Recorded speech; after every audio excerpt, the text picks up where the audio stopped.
Selamat malam, salam sejahtera. Isu hangat malam ini, Rosmah gagal lagi ke tepi Zaini sebagai hakim kes wang haram. Berita sepenuhnya. Datin Sri Rosmah Mansur sekali lagi gagal dalam permohonannya supaya Hakim Mahkamah Tinggi Muhammad Zaini Mazlan menarik diri daripada mendengar kesnya berkaitan pengubahan wang haram dan pengelakan cukai. Ini adalah kali kedua isteri bekas Perdana Menteri Datuk Seri Najib Razak memfailkan permohonan selepas Muhammad Zaini yang juga merupakan hakim bagi kes hibrid solar melibatkan Rosmah menolak permohonan Rosmah yang dibuat pada 14 Disember bagi beliau menarik diri daripada mendengar kes berkenaan. Hakim Muhammad Zaini dalam menolak permohonan Rosmah itu berkata, permohonan kedua ini adalah berdasarkan kepada asas yang sama dengan permohonan pertama, iaitu beliau juga merupakan hakim yang membicarakan kes perbicaraan hibrid solar Rosmah lapor bernama.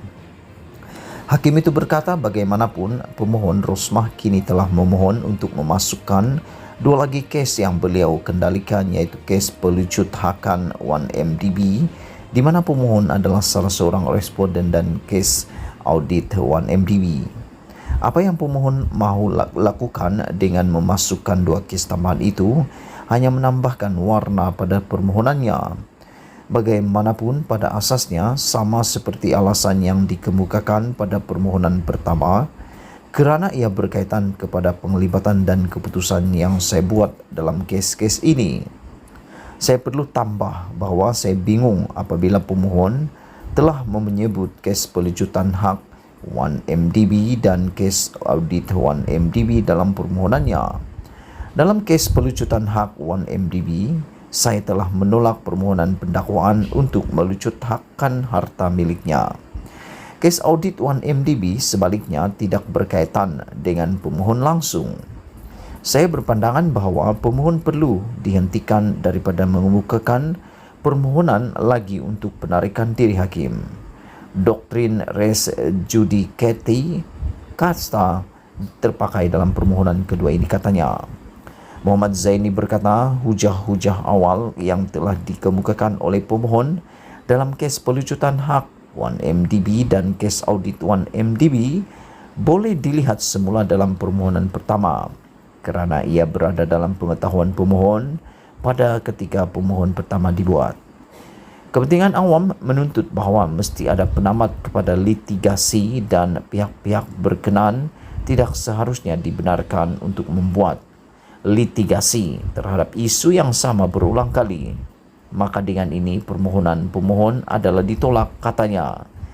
Bagaimanapun, Hakim Muhammad Zaini membenarkan permohonan Peguam Rosmah Datuk Feiruz Hussein Ahmad Jamaluddin untuk menangguhkan perbicaraan kes pengubahan wang haram yang pada asalnya telah ditetapkan pada Rabu 27 April sementara menunggu penyelesaian rayuan Rosmah mengenai keputusan hari ini di Mahkamah Rayuan.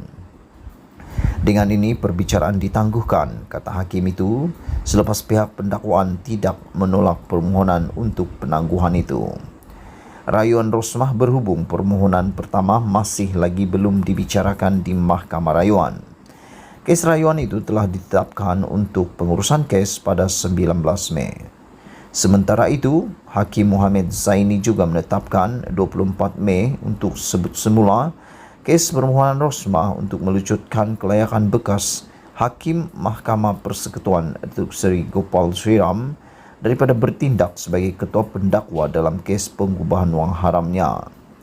Rosmah 70 tahun berdepan dengan 12 pertuduhan pengubahan wang haram berjumlah RM RM797,750 serta 5 pertuduhan gagal mengisytiharkan pendapatannya kepada Lembaga Hasil Dalam Negeri LHDN.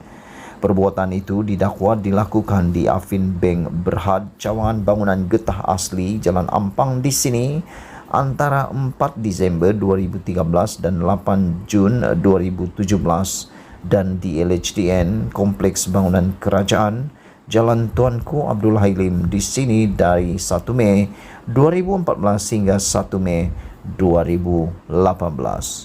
Sekian isu hangat petang ini. Jangan lupa tinggalkan komen Anda. Sila tekan butang subscribe dan kita jumpa